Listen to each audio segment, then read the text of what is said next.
하나님이 오늘 우리에게 은혜 주실 말씀은 신명기 26장 1절부터 11절까지의 말씀입니다. 저와 여러분이 한 절씩 교독하겠습니다. 제가 먼저 1절 말씀부터 보겠습니다. 내 하나님 여호와께서 내게 기업으로 주어 차지하게 하실 땅에 내가 들어가서 거기에 거주할 때에 내 하나님 여호와께서 내게 주신 땅에서 그 토지의 모든 소산의 만물을 거둔 후에 그것을 가져다가 광주리에 담고 내 하나님 여호와께서 그의 이름을 두시려고 택하신 곳으로 그것을 가지고 가서 그때의 제사장에게 나아가 그에게 이르기를 내가 오늘 당신의 하나님 여호와께 아뢰나이다.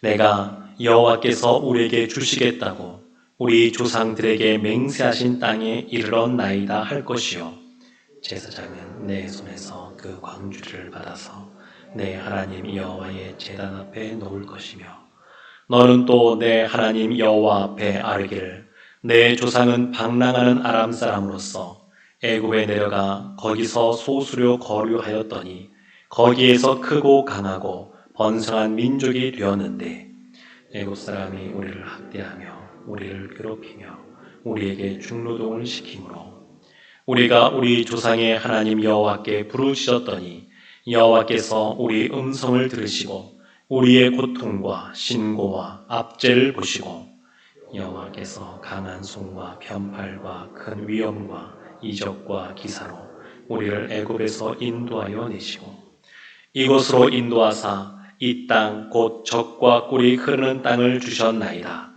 여호와여 이제 내가 주께서 내게 주신 토지 소산의 만물을 가져왔나이다 하고 너는 그것을 내 하나님 여호와 앞에 두고 내 하나님 여호와 앞에 경배할 것이며 같이 보겠습니다. 내 하나님 여호와께서 너와 내 집에 주신 모든 복으로 말미암아 너는 레위인과 너희 가운데에 거류하는 객과 함께 즐거워할지니라. 아멘. 오늘은 우리에게 복을 주시는 여호와께 감사합시다.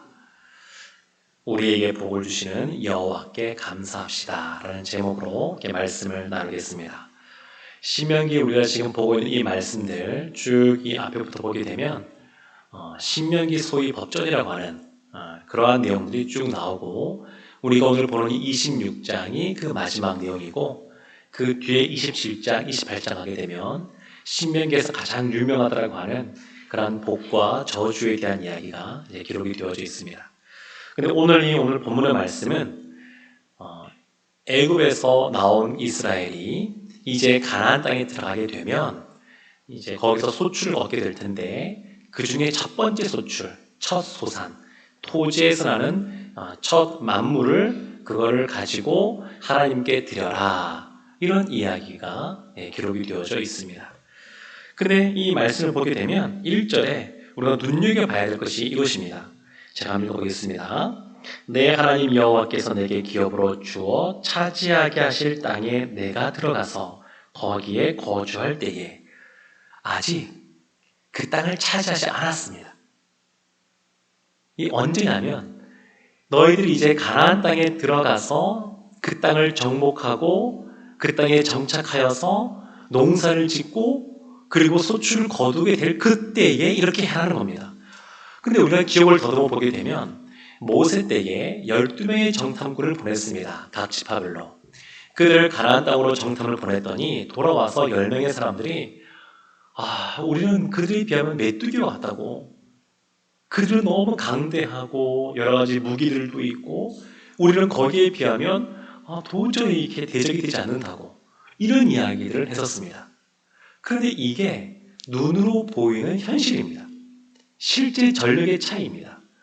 애굽에서 종살이하다 나온 그러한 이스라엘 민족이 하나님은 너희는 하나님의 군대라고 군사라고 부르시지만 실제로 그들에게는 변변한 무기도 없었고 제식 훈련을 받은 것도 아니고 뭔가 이렇게 갖추어진 군대로서의 그 위용이 없었습니다. 그리고 성을 공략해야 하는 입장이고 또 그들은 또 이 기골도 장대한 그런 사람들이고 그러다 보니까 이게 객관적으로 볼 때 도저히 가망이 없는 상황입니다. 그리고 그 전쟁을 하기 위해 또 지나가야 될 그런 난관이 뭐냐면 요단강을 건너가야 됩니다. 그 당시엔 요단강이 굉장히 물이 많을 때이기 때문에 그 지역을 건너가려면 장정만 60만 명, 다 합하면 200만 명쯤 된다고 그러는데 예상을 하는데 어떻게 건너가겠습니까? 아마 40년 동안 광야에 있으면서 어떻게 하면 그 땅을 건너갈까 이런 생각들을 한번 했을 겁니다. 물론 하나님께서 은혜 풀어주셔서 홍해가 갈라지듯이 요단강이 갈라짐으로 그냥 그 고민을 한 번에 해결하셨지만 그러나 그들 입장에서는 아직 그 땅을 들어간 것도 아닙니다. 주어진 땅이 아닙니다. 그런데 모세는 마치 확정된 것처럼 이야기하고 있습니다. 그래서 하나님께서 우리에게 아직 복을 주시겠다라고 약속하셨지만 아직 임하지 않은 그러한 상태라고 볼 수 있습니다. 근데 지금 이스라엘 보게 되면 지난 40년 동안 광야에서만 지냈습니다. 광야에서만.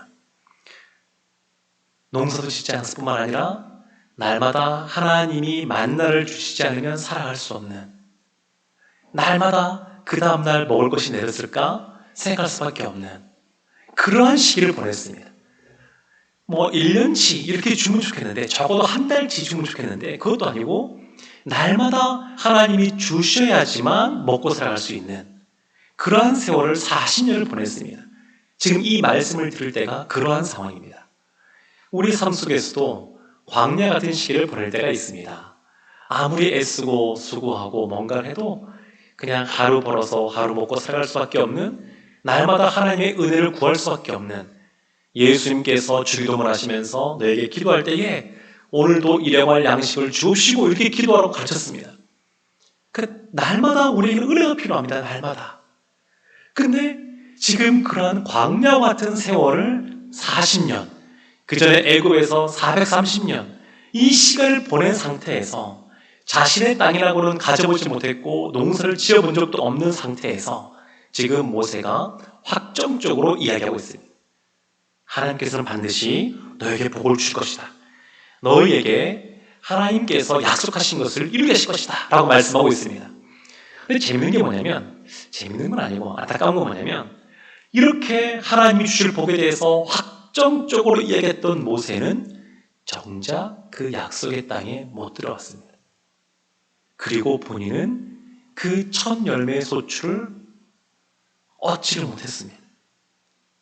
하나님이 약속하셨고 하나님의 약속의 말씀을 믿고 담대하게 믿음으로 그 삶들을 살아왔는데 정작 본인은 이 땅에서 살아갈 때에 하나님이 약속하신 그러한 축복을 다 받아 누리지 못했습니다.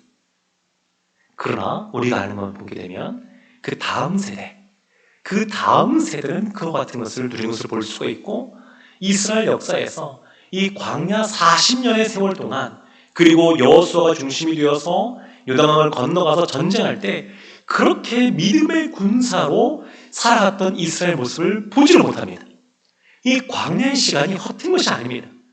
이들이 얼마나 믿음의 용사냐면 요단강도 그냥 먼저 발을 디디고, 그리고 여리고성 앞에서 그냥 뺑글뺑글 하루 한 번씩 돌고, 그리고 그 여리고성 그 직전에 그 앞에서 할례도 행하고 여러 가지 믿음이 아니고는 할 수 없는 것들을 많이 했습니다. 근데 그것이 그 광야의 40년의 시간이 있었기에 그들이 또 그 다음 세대가 그와 같은 복을 받아 누리게 되었습니다. 저는 우리도 마찬가지로 생각합니다. 하나님은 하늘의 신령한 복으로 우리와 함께 하시지만 이 땅의 기름진 복으로도 우리와 함께 하십니다. 뒤에 보면 나오겠지만 그렇게 하십니다. 그런데 아무리 하나님이 주신 약속의 말씀이 있고 내가 하나님 앞에 늘 간구하고 그 마음에 평안이 있고 흔들리지 않는 믿음이 있음에도 불구하고 이 땅에 그것이 이루어지지 않는 경우도 간혹 있습니다. 그런 경우는 이스라엘이 그 다음 세대 가운데 복을 받은 것처럼 우리에게도 우리의 자녀가 그와 같은 복을 받아 누리게 될 줄로 믿습니다. 하나님께서는 아직 주어지지 않았지만 믿음으로 그것을 바라보게 하셨고 그 땅에 들어가서 얻게 될 때에 감사하라고 말씀하고 있습니다. 또 하나 우리 두 번째로 기록될 것이 있습니다. 그것이 뭐냐면 1절도 우리가 보았지만 여호와께서 라고 하는 단어가 나옵니다. 여호와께서 11절까지 있는데 여호와께서라는 단어가 6절에 나옵니다. 6절에. 그와 더불어서 같이 나오는 것이 뭐냐면 주다라는 동사입니다. 주다. 여호와께서 주셨다, 여호와께서 준다, 이런 말이 이 주다라는 것도 6번 나오거든요. 6절에서. 그러니까 여호와께서 주신 겁니다. 여호와께서. 감사의 예물을 하나님께서 나오지만, 첫 소산을 갖고 나오지만, 그것은 누가 주신 거냐면 여호와께서 주신 겁니다. 여호와께서. 열심히 일하고 새벽부터 일찍 일어나서 남들과 다르게 밤잠도 줄여가면서 애쓰고 수고하여 자수성가한 사람일수록 여호와께서 주셨다라고 인정하기가 어렵습니다. 너무너무 성실합니다. 여러 가지 대가 지불하고 본인의 목표를 향하여서 열심히 달려가고 애쓰고 수고했습니다. 남들과 다른 특별한 삶들을, 비범한 삶들을 살았습니다. 그래서 어떤 결과가 주어졌습니다. 그때 이것을 여호와께서 해냈다고 진심으로 감사하고 인정하기가 생각보다 어렵습니다. 그나마 농부들은 낫습니다. 농부들은 오늘날과 다르게 제가 어렸을 때만 하더라도 그때는 더 이제 어려웠는데 농부가 새벽에 일찍 일어납니다. 저도 어렸을 때 생각해보면 그 시골 교회에서 새벽 예배가 4시 반에 있었습니다. 4시 반. 그리고 그 하반기에는 동절기는 그렇고 이 하절기, 이 농사 짓는 이 시기에는 4시에 새벽 예배가 있었습니다. 4시에. 왜 그때 그 새벽 예배를 드리냐? 농사 짓는 분들이 많다 보니까 새벽에 일찍 와서 새벽 예배를 드리고 농사 지으러 가는 겁니다. 농사 지으러. 근데 새벽에 일찍 일어나서 농사 지으러 가도 아무리 본인의 땀을 흘려서 씨 뿌리고 잡초를 뽑고 해도 하나님이 비를 주시지 않으시면 농사가 되지 않습니다. 또 태풍이 오면 홍수가 지면 농사를 망치게 됩니다. 아무리 본인의 애쓰고 수고해도 해가 많이 떠서 기온이 올라가지 않고 그러면 냉해가 오게 되어 있고 해가 너무 많이 와서 기온이 올라가도 농사가 잘 안 됩니다. 그래서 이 농사 짓는 이 분들은 하늘을 의식할 수밖에 없습니다. 아무리 본인이 애쓰고 수고해도 하늘이 도와주시면 안 된다 이런 생각이 기본적으로 있습니다. 근데 오늘날 여러 가지 산업이 발전하다 보니까 하나님을 의지하고 하늘을 쳐다보기보다는 자신이 수고해서 거둔 것은 본인의 노력이라고, 본인의 노력이 없는 것이 아니고 마땅히 잘한 것이지만 그러나 하나님이 그것도 주셨다고 하는 것을 인정하는 것이 필요합니다. 일할 수 있는 건강도 주셨고 일할 수 있는 환경도 주셨고 또 일할 때에 여러 가지 같이 하는 사람들도 주셨고 일할 때 성과도 주신 것은 하나님이 주신 겁니다. 하나님께서. 그래서 이스라엘로 하여금 여호와께서 주셨다고. 광야 40년 세월 동안에는 그들이 이런 생각을 할 필요도 없었습니다. 왜냐하면 날마다 하나님이 주셔야지만 먹고 살기 때문에 하나님이 주셨다는 것을 인식할 수밖에 없었습니다. 그런데 이제 가나안 땅에 들어가서 농사를 짓게 되면 1년치 먹을 양식을 쌓아놓고 살아가는 겁니다. 부자는 더 오랫동안 먹을 것을 쌓아놓고 살아갑니다. 저축을 해놓고 살아갑니다. 그러면 하나님을 의식하지 않고 하나님을 의지하지 않을 수 있습니다. 그러니까 하나님께서 주셨다는 것을 기억하고 감사하라고 지금 명령하고 있습니다. 한 가지 더 우리가 살펴보려고 합니다. 그것은 뭐냐면 9절 말씀에 이곳으로 인도하사 이 땅 곧 젖과 꿀이 흐르는 땅을 주셨나이다 이런 표현이 나와서 지금 첫 소산을 하나님께 드리는 것은 이러한 열매를 맺게 하신, 결실을 얻게 하신 것에 대해서 감사한 것이다 이렇게 생각할 수가 있는데 본문의 말씀을 찬찬히 보게 되면 그것보다 훨씬 더 중요한 이유가 있습니다. 그것은 이제 3절 보게 되면 제사장에게 나가서 감사의 인사를 하고 그리고 5절 보게 되면 여호와 앞에 나가서 또한 이제 아뢰게 되는데 두 가지 다 뭐냐면 하나님께서 애굽에서 종살하던 너희를 구원해 내사 너희를 가나안 땅으로 인도하신 것에 대해서 감사하는 겁니다. 지금 첫 소산을 얻었습니다. 그러면 이 소산을 얻게 하신 것에 대해서 감사하는 것이 가장 중요한 것 같은데 그게 아니라 진짜 너희가 늘 감사할 것은 뭐냐면 하나님께서 구원하신 것에 대해서 감사하는 겁니다. 이게 참 묘합니다. 하나님은 우리가 늘 하나님께서 주신 것에 대해서만 감사하는 것이 지금 이것이 그런 성격이니까 더 그럴 것 같은데 그게 아니라 너희를 구원하신 것에 대해서 감사하는 겁니다. 감사. 이것은 우리가 예배하러 나올 때마다 마찬가지입니다. 뒤에 보게 되면 10절 하반절로 보게 되면 내 하나님 여호와 앞에 경배할 것이며 이렇게 나오거든요. 그래서 이것은 예배와 마찬가지로 볼 수 있습니다. 어떻게 예배에 나와야 되느냐? 늘 감사함으로 나와야 되는데 감사의 첫 번째가 뭐냐? 그것은 지난 한 주간도 우리에게 베풀어 주신 은혜에 대해서 감사해야 되겠지만 더 중요한 것은 죄인인 우리를 구원해 내시사 우리를 구원하신 것에 대해서 감사해야 됩니다. 이것이 가장 중요한 감사의 제목입니다. 지금 첫 소선을 드리는 것도 우리에게 베푸신 은혜에 그 구원의 은혜에 대해서 감사하라고 이렇게 말씀하고 있는 겁니다. 또 한 가지 볼 것은 뭐냐면 지금 한 개인이 감사함으로 나오라고 말씀하고 있지만 그러나 그 내용을 보면 애굽에서 종살하던 이스라엘 민족 공동체를 구원해내신 겁니다. 우리를 구원해내신 겁니다. 우리에게 베푸신 은혜에 대해서 감사하는 겁니다. 이거 우리 교회를 향해도 마찬가지인데 우리가 개인적으로 하나님께 감사하며 나가야 되지만 더 근본적으로 뭐냐면 우리에게 베푸신 것에 대해서 감사하는 겁니다. 나만 구원하신 것이 아니라 우리를 구원하신 것에 대해서 지난 50년 역사 속에 우리 세순교회 가운데 역사하신 하나님이 역사하셨는데 그것을 기억함으로 감사하는 겁니다. 50년 동안 우리 세순교회 역사하신 것들에 대해서 늘 기억하면서 감사하는 겁니다. 이것이 굉장히 중요합니다. 우리에게 행하신 것들 이것을 기억하는 것이 굉장히 중요합니다. 그리고 그것을 감사하며 나가는 겁니다. 이 자료들을 보게 되면 개인적으로 나가라 말하고 있는데 나중에 좀 시간이 지나면 이스라엘이 한 동네에서 같이 사람들이 소에다가 수레를 끌고 거기에 같이 이 소선들을 모아가지고 앞에 나팔을 불게 하고 같이 나옵니다. 같이 나옵니다. 혼자 감사하는 것이 아니라 하나님 주신 복에 대해서 같이 감사하는 겁니다. 그래서 11절 맨 마지막에 보게 되면 이런 말씀이 있죠.